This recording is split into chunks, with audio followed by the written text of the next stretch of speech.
Futebol de Verdade com António Tadeia.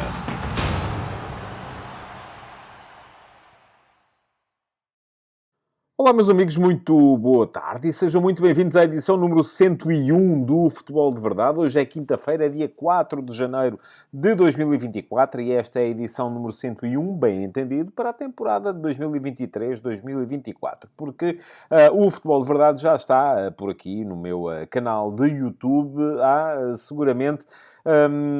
quase, se é que não atingimos já mesmo as 1000 edições. Por acaso, um dia destes tenho que fazer essa contabilidade para perceber. O Futebol de Verdade começou em julho de 2019, portanto já estamos com 4 anos e meio. Houve ali algumas interrupções por alturas da pandemia. O programa não sai ao fim de semana e, portanto, tinha mesmo que fazer contas e somar as edições para o perceber. Mas aquilo que interessa é que hoje, que é dia 4 de janeiro de 2024, esta é a edição número 101 para a temporada de 2023-2024.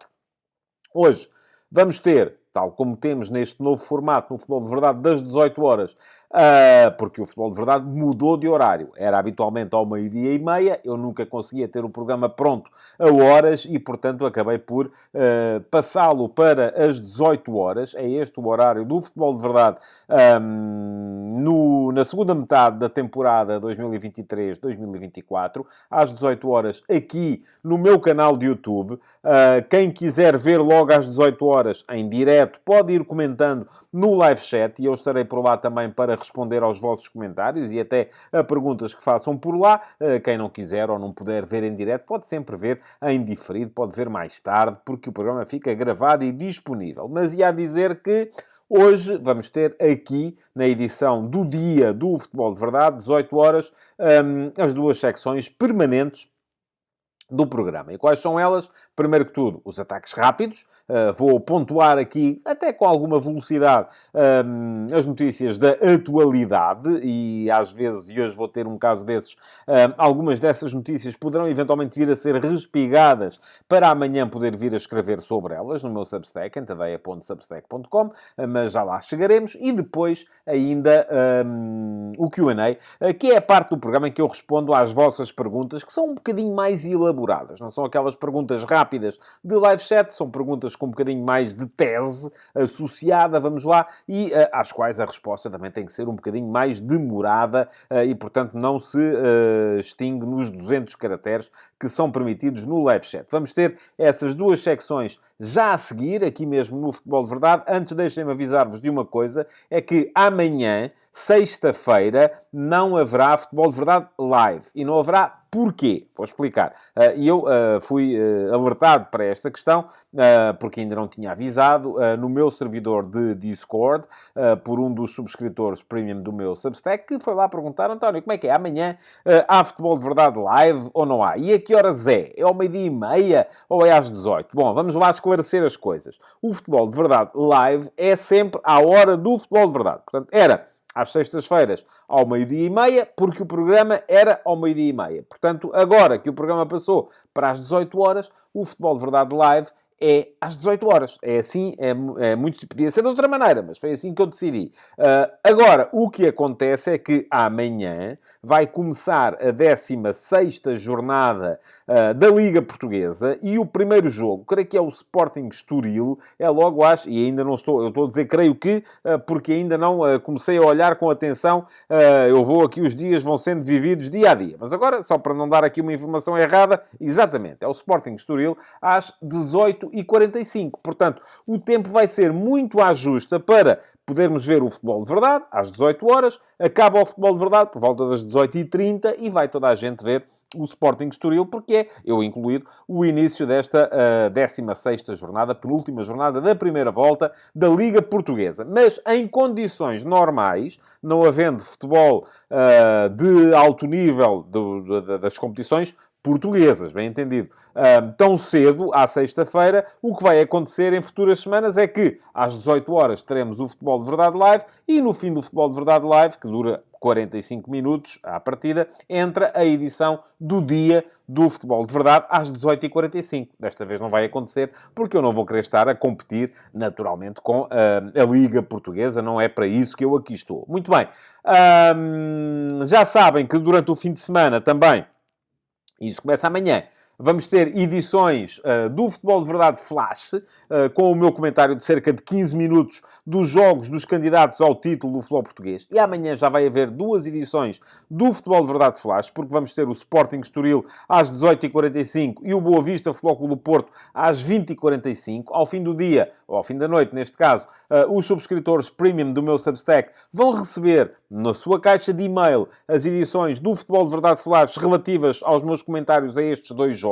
15 minutos à volta disso em cada um, com o comentário ao jogo, com a análise tática ao jogo, com a avaliação da performance individual dos jogadores e com a avaliação do trabalho da equipa de arbitragem. São sempre 15 minutinhos e vão seguir amanhã, no final do dia, no final da noite, para os subscritores premium do meu Substack, em tadeia.substack.com. Se quiserem ter a certeza de que recebem, é só fazerem a subscrição e fazerem esse upgrade para premium.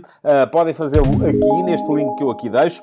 Custa-vos 5€ por mês. E atenção, essa não é a única vantagem que têm. Têm muitas outras. Têm acesso a todo o arquivo de textos, têm acesso a reportagens, têm acesso a artigos de Data Journalism, têm acesso a memória, os artigos da série F80, os artigos da série Donos da Bola, que em breve vão recomeçar com a atualização para 2024 do tecido societário dos maiores clubes do mundo, os artigos da série Eminências Pardas, enfim, há todo um mundo de conteúdos para subscritores premium do meu Substack. Pagam 5€ por mês por essa subscrição e têm, ao mesmo tempo, a satisfação de estar a auxiliar a manter viva a minha atividade como jornalista, longe dos grandes grupos de média, independentemente dos grandes grupos de média. Já sabem, o link ficou lá atrás. Se quiserem fazer ou a subscrição, podem fazer a gratuita também, mas aí não têm direito a tantas vantagens. Se quiserem fazer a premium, é naquele link que eu vos deixei. Para já, vamos avançar rapidamente para os ataques rápidos de hoje. Futebol de Verdade com António Tadeia.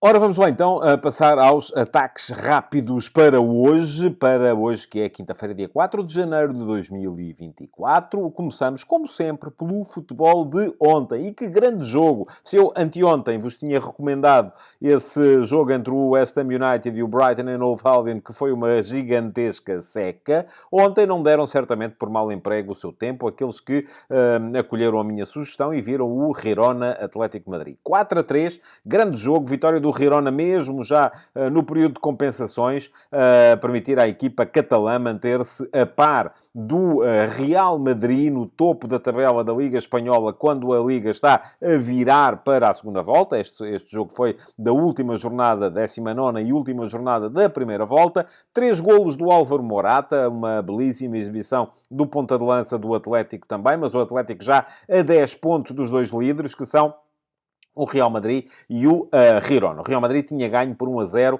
um bocadinho de aflitos, com um golo já na ponta final, de bola parada, de Rüdiger, frente ao Mallorca, mas continua a ser primeiro, porque ganhou ao Girona por 3-0, aliás, na Catalunha, no jogo em que os dois se defrontaram nesta primeira volta. Hoje de manhã escrevi sobre este Girona e o texto que está no último passo e que é acessível a todos os subscritores do meu Substack e até àqueles que o não são, fica aqui para quem quiser dar lá um salto e ler. Não precisam de pagar, este é daqueles que é completamente à borla, porque é aquilo que acontece todos os dias de manhã com o último passo, que é a minha crónica diária de reflexão sobre a atualidade nacional e internacional do futebol. Hoje escrevi, tal como vos disse, sobre o Girona, embora tenha passado também pelas negociações dos direitos centralizados para a Liga Portuguesa e ainda pela eleição do 11 do ano internacional do jornal L'Equipe. Bom, ontem ainda o Paris Saint-Germain ganhou mais uma supertaça em França, ganhou por 2-0 ao Toulouse.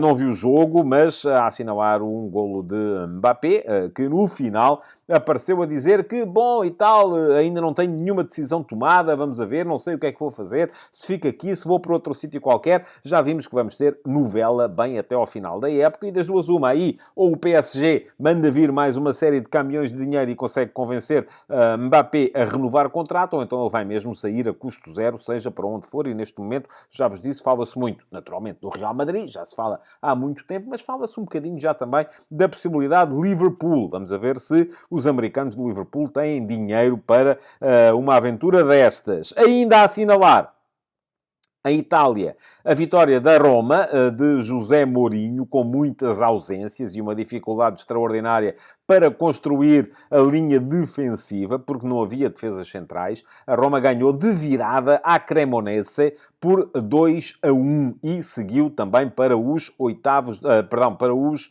quartos de final da Taça de Itália. Já não há algumas equipas, mas já vamos falar disso um bocadinho mais à frente, quando viermos a falar do futebol de hoje. Porque hoje não é que haja assim um conjunto de jogos extraordinários, mas há o jogo que vai encerrar os oitavos de final da Taça de Itália, esse Juventus-Salernitana.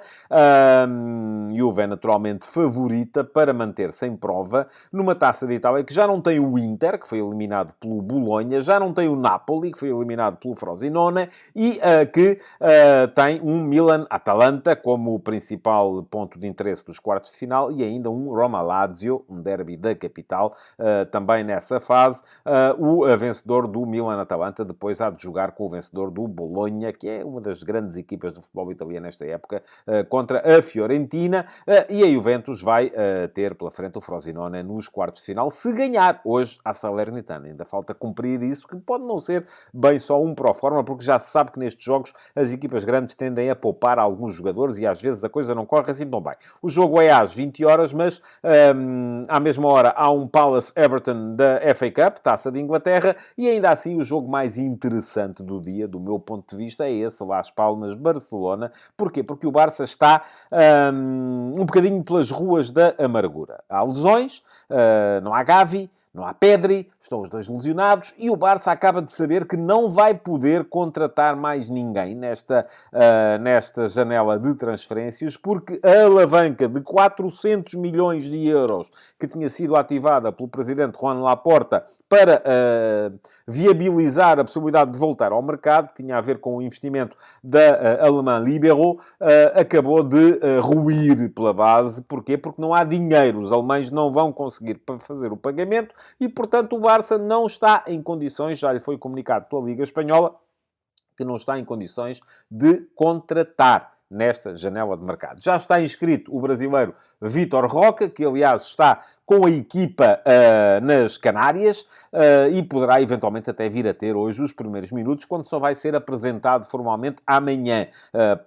Aparentemente será amanhã a apresentação oficial, mas o jogador está com a equipa em Las Palmas da Gran Canária e poderá eventualmente vir a somar alguns minutos nessa partida de hoje. Las Palmas-Barcelona, 20-30. O Barça precisa de ganhar para se manter a 7 pontos dos dois líderes da tabela, que são o Real Madrid e o Girona. Portanto, será um jogo interessante, também para perceber, entre outras coisas, se as palavras de Xavi Hernández, o treinador do Barça, quando criticou duramente o empenho de alguns jogadores, sobretudo no trabalho sem bola, na última partida, se visavam, tal como a imprensa tem vindo a especular, sobretudo João Félix. Veremos se João Félix vai ser hoje titular ou não na equipa do Barça, ou se, tal como também é apontado pela generalidade dos jornais desportivos da Catalunha, é Ferran Torres quem vai aparecer do lado esquerdo do ataque, passando Félix a estar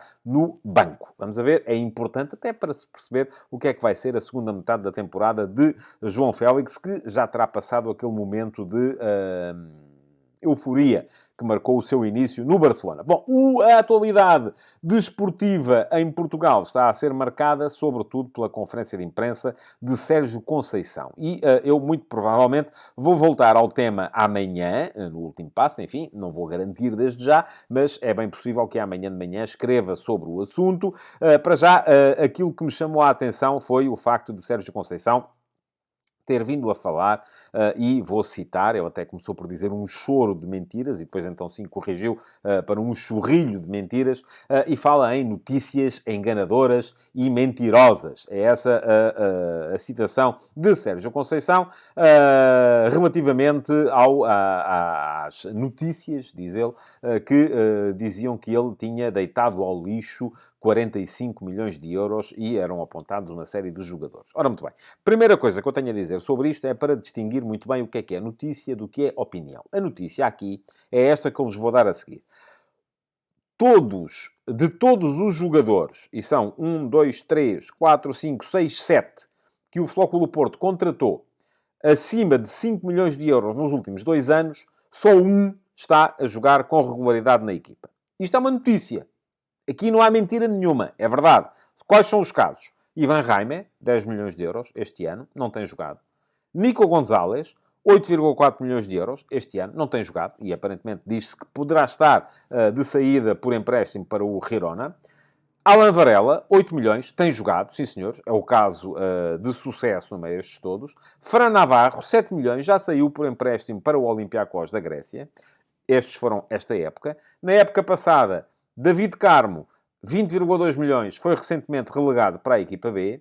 Verón, 10,3 milhões, foi emprestado ao Cruzeiro do Brasil. E Marco Gruitch, que já estava por empréstimo, mas foi na época passada contratado por 9 milhões, exerceu o Flóculo Porto a opção de compra e também tem sido suplente no meio-campo do Flóculo Porto. Portanto, destes 7 jogadores, que foram os 7 que o Porto contratou acima de 5 milhões de euros nos últimos 2 anos, só um é que está a jogar com regularidade. Isto é um facto.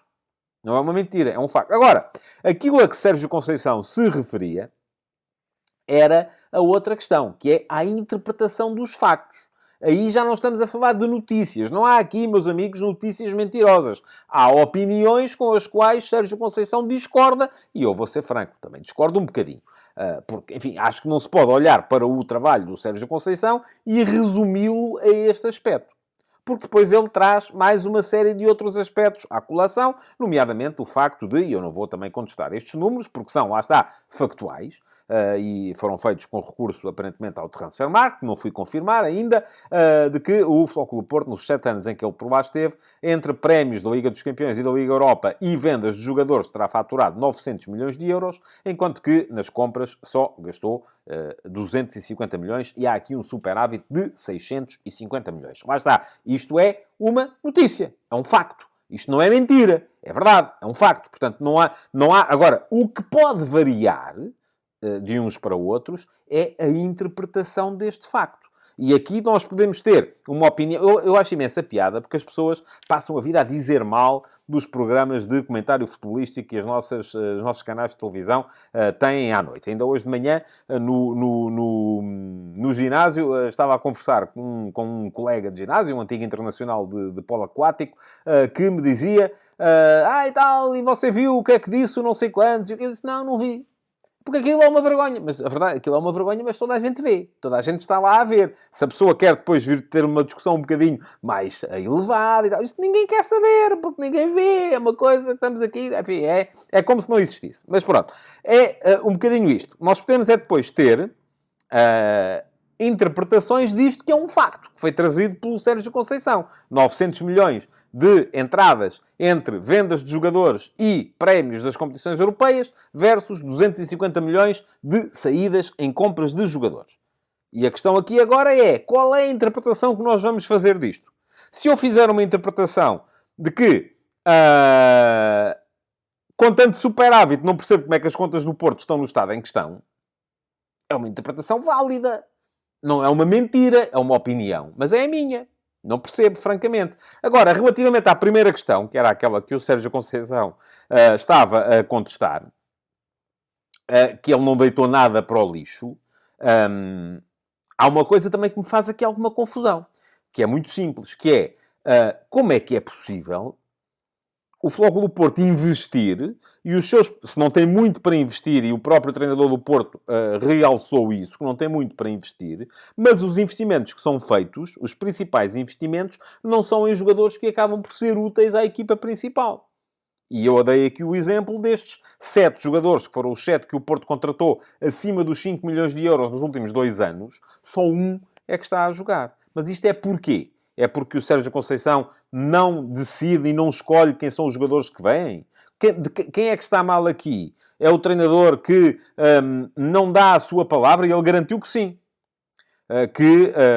Não é ele que traz, nem vende, nem empresta. Que dá a sua opinião. Mas das duas, uma. Ou ele muda de opinião, ou quem está depois a trazer, a vender e a investir e a emprestar, não concorda com a opinião dele.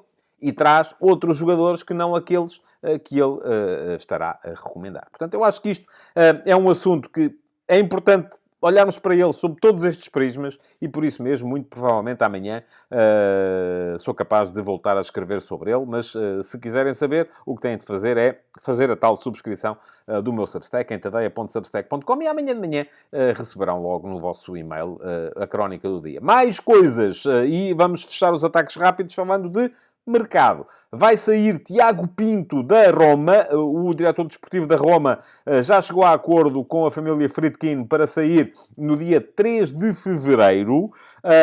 E fico muito curioso com aquilo que vai acontecer na Roma. Porque ainda ontem, no final do jogo com a Cremonese, José Mourinho lhe foi perguntado como é que ia ser o futuro, o que é que ia fazer, e ele dizia que eu até aqui sempre fui absolutamente honesto com os Friedkin e sempre que tive convites, ele citou o caso da seleção brasileira, do Real Madrid, da seleção brasileira, não, perdão, a seleção brasileira diz-se que poderá vir a acontecer no futuro. Ele citou o caso do Real Madrid e da seleção portuguesa, sempre que teve convites ou aproximações, falou com os Friedkin para os colocar a par e que, do outro lado, ainda não lhe disseram nada relativamente à possibilidade de ele vir a ser, ou de não virem a renovar contrato com ele no final da época. Portanto, estará José Mourinho convencido de que poderá continuar, ou pelo menos, se não está convencido, está a mandar esta notícia cá para fora, precisamente para que o ónus da decisão passe para o outro lado. As duas opções são absolutamente válidas. De resto, mercado.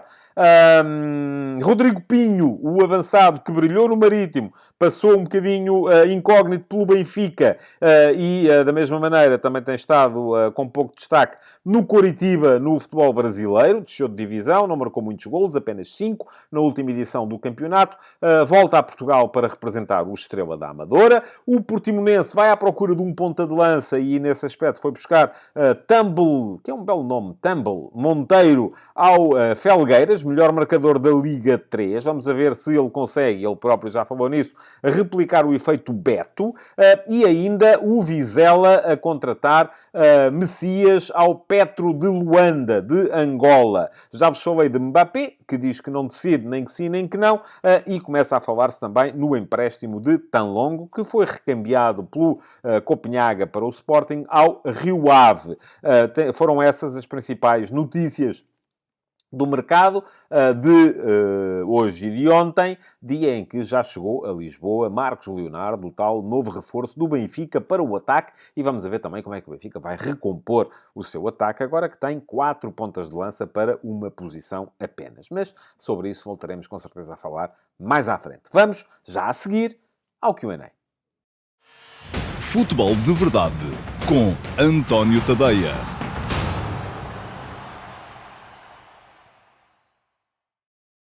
Ora, vamos então passar à resposta às 2 perguntas que selecionei para responder aqui hoje no Futebol de Verdade. E já sabem que todos os dias eu escolho 2 perguntas para responder. Uma delas vem aqui mesmo da caixa de comentários do programa da véspera no meu canal de YouTube. E se ainda não se inscreveram no canal, fica aqui o link para poderem fazê-lo.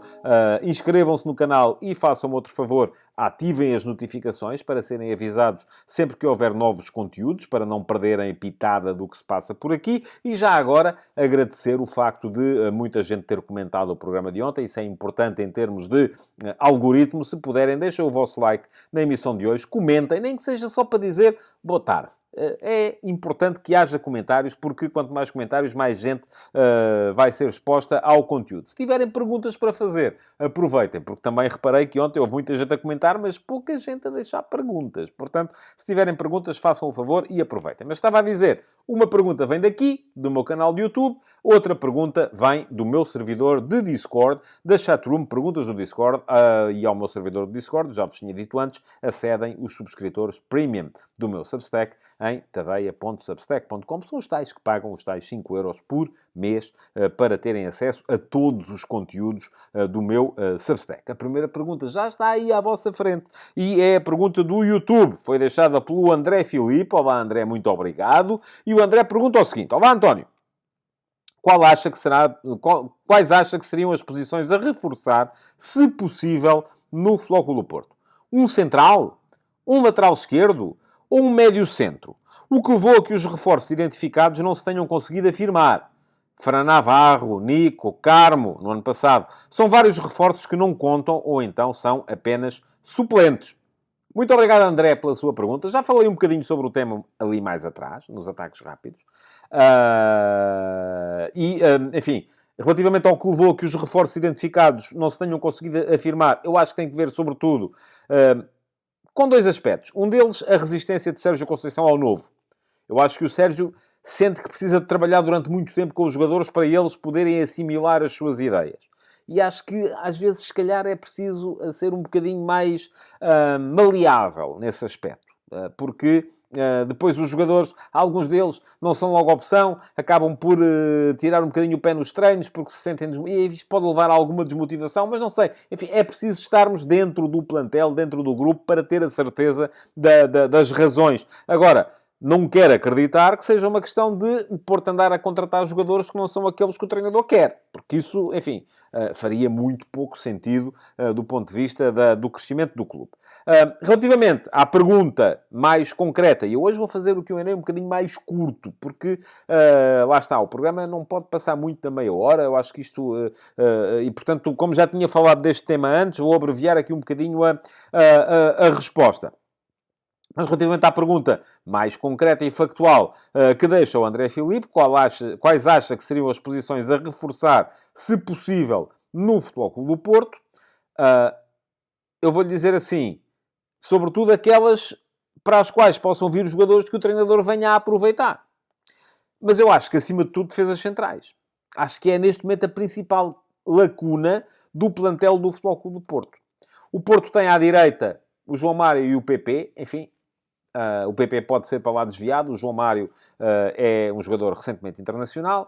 Tem à esquerda dois jogadores que muita gente não gosta. Eu acho que não são tão maus quanto os pintam. O Wendel tem aquela questão de se magoar com alguma frequência. Enfim, o Zaidu é um jogador rápido. Não é um craque de enormíssima dimensão. Mas eu acho que mesmo assim vai desenrascando. E já foi campeão nacional e importante em títulos nacionais do Porto. Na questão do meio-campo, o Alan Varela é um jogador que está a fazer o seu caminho. Parece-me um jogador interessante. Precisa de ganhar um bocadinho de raio de ação para se adaptar melhor ao futebol português. Eu sou daqueles que acha que o Stefano Eustáquio é um bom jogador, é um bom médio. O Porto ainda tem para fazer aqueles lugares. Enfim, o Nico vai ficar, não vai ficar. É um jogador que pode ser uma valência para o Porto. Depois, na questão dos médios-ala, eu acho que a ideia é um bocadinho perceber que não há um outro Otávio. Nem o André Franco, nem o PP, ninguém pode ser um outro Otávio. Não há essa possibilidade. E aquilo que o Porto, se calhar, tem que fazer é começar a encarar uma forma diferente de pôr a equipa a jogar. Uma forma que possa possibilitar que o Ivan Reimer seja aproveitável. Ele não o tem sido, não tem jogado, pouco tem jogado. Uma forma que possa levar a que o Francisco Conceição entre com mais regularidade na equipa. Não sei, se calhar um 4-2-3-1 com extremos mais declarados. O Chico Conceição de um lado e ele tem que jogar. Não pode pagar o preço de ser o filho do treinador, porque tem sido dos jogadores com mais rendimento quando aparece em campo, que possa potenciar ou o Galeno, ou até o próprio, se não sair agora por empréstimo, Gonçalo Borges, que é um jogador que eu gosto, é um jogador que eu acho que traz também 1 para 1 e traz descaramento no futebol ofensivo do Porto, e que possa, de certa forma, também mascarar aquilo que tem sido o déficit de rendimento do Taremi, porque essa é outra questão que eu acho que o Porto tem que atacar em breve para perceber o que é que pode fazer ainda com o Taremi. Mas para responder concretamente concretamente à sua pergunta, posição a reforçar, se possível, acima de tudo, defesa central, porque me parece que é onde o Porto tem, neste momento, lacunas mais sérias. Não é, do meu ponto de vista, possível encarar uma candidatura ao título com um centro de defesa formado pelo Zé Pedro e pelo Fábio Cardoso. Se o Pepe voltar, ou quando o Pepe voltar, enfim, vamos ver se podemos contar com o Pepe com regularidade, ou se o facto de ele estar lesionado levar a que o Porto, ou dele já ter 40, ir fazer 41 anos, levar a que se lesione com regularidade e que o Porto não o possa utilizar com tanta frequência assim.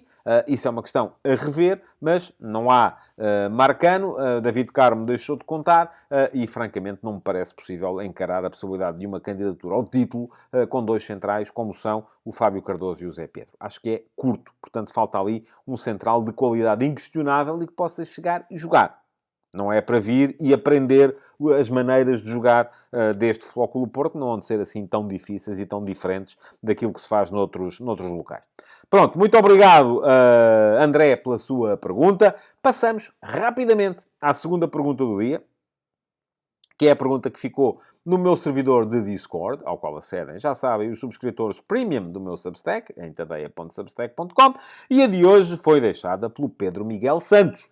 E o Pedro Miguel Santos pergunta o seguinte: caro António, o que falta em Espanha para termos uma equipa que, de facto, sistematicamente consiga meter-se a ganhar títulos frente a Real e Barça?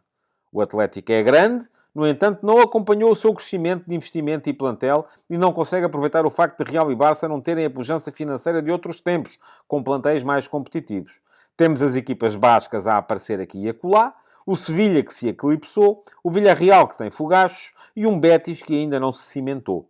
Este ano temos o Girona, que não sabemos se será um epifenómeno. Eu acho que fatalmente será. O que faltará para termos um verdadeiro terceiro grande? E como terá de ser esse projeto, se é que é possível? Eu acho que... Obrigado, Pedro, pela sua pergunta. Eu acho que a questão é que o Real Madrid e o Barça são, de facto, absolutamente gigantescos e maiores do que o país. Houve períodos da história, e eu recordo-me, quando eu era miúdo, estamos a falar do início dos anos 80, em que a Real Sociedade e o Atlético marcavam alguma supremacia dos clubes bascos no futebol espanhol. Era um futebol espanhol completamente diferente daquele que é hoje, com muito menos investimento financeiro e com muito menos peso das estruturas financeiras.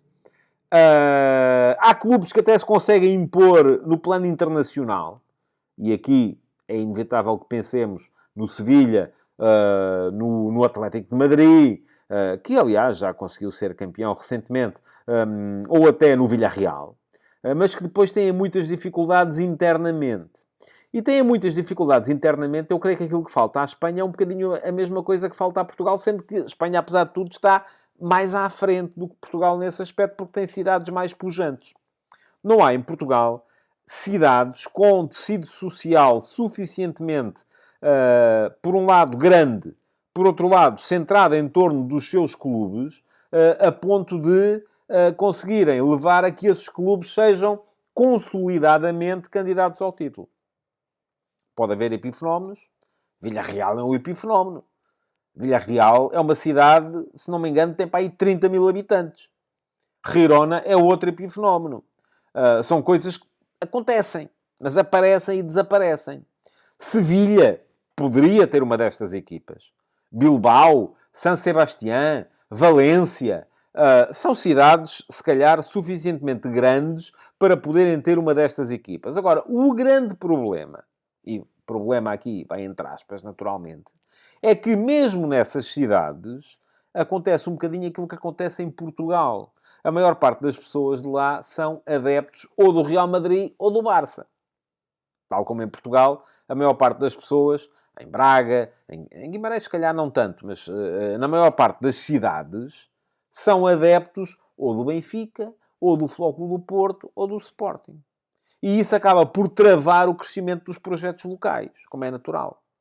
Portanto, eu acho que é isso, sobretudo, que falta, mas não é um problema que seja, por um lado, exclusivo do futebol, por outro lado, que seja resolúvel pelo futebol. É uma questão social. E essa questão, como é social, é uma questão que não pode... Enfim, Portugal não tem, a Espanha não tem, o mesmo tecido social que tem, por exemplo, o Reino Unido. Em que há, em torno da ideia do clube local, uma ideia de apoio e não há grandes que sejam tão imponentes assim a ponto de centrarem apoio por todo o país. O Manchester United, que se calhar é o clube mais global do futebol mundial, não tem, há discussão se tem, e não é agora porque o City está tão forte, se tem mais ou menos adeptos do que o City na cidade de Manchester. Porque o Manchester United é um clube sobretudo internacional. Tal como o Liverpool é um clube sobretudo internacional. Porquê? Porque ganharam consolidadamente fora do país e cativaram o interesse de adeptos estrangeiros. O ambiente em Old Trafford, eu já lá estive, não é nada de especial. Há ambientes muito mais animados no futebol britânico. Porquê? Porque quem lá vai um bocadinho fazer turismo futebolístico. Há muitos adeptos escandinavos, há muitos adeptos orientais, há muitos adeptos... Enfim, há muita gente que vem de fora do país para ver jogar o Man United. Tal como há muita gente fora do país que vai depois ver jogar o Real Madrid. A diferença é que o Real Madrid, e eu acho que isto teve que ver com o momento em que os clubes são criados, e os clubes ingleses são um bocadinho anteriores à eclosão. Eu, em Portugal, tenho a teoria que tem que ver sobretudo com o ciclismo. Que foi numa altura em que os portugueses não podiam ir ver os clubes, só viam o clube da sua terra, mas tinham a passar por todo o país, na volta a Portugal em bicicleta, os grandes ciclistas, o Nicolau e o Trindade, que marcaram a expansão do Sporting e do Benfica, neste caso ao contrário, creio eu, não tenho a certeza, mas naquele período dos anos 30. E foi isso que levou a que, depois, historicamente, por todo o país, os clubes grandes tenham muita gente. Eu acho que em Espanha o fenómeno é um bocadinho também semelhante. Sendo que Espanha teve a Guerra Civil pelo meio para atrapalhar. Mas há aqui uma situação em que o Real Madrid e o Barcelona são tão grandes como o país ou maiores do que o país. São duas formas diferentes de ver a coisa. São dois ideais desportivos e centram em volta deles a esmagadora maioria dos adeptos do país. E, portanto, isso faz com que os outros clubes não consigam crescer da mesma maneira. E pronto, chegamos ao fim do Futebol de Verdade de hoje. Já sabem que amanhã volta a haver Futebol de Verdade às 18 horas, mas esta semana, como há jornada a começar às 18h45, não haverá live do Futebol de Verdade. As lives voltam, se for caso disso, na semana seguinte. Muito obrigado por estarem aí. Espero ter-vos de novo comigo amanhã para a última edição desta semana do Futebol de Verdade. Até lá. Futebol de Verdade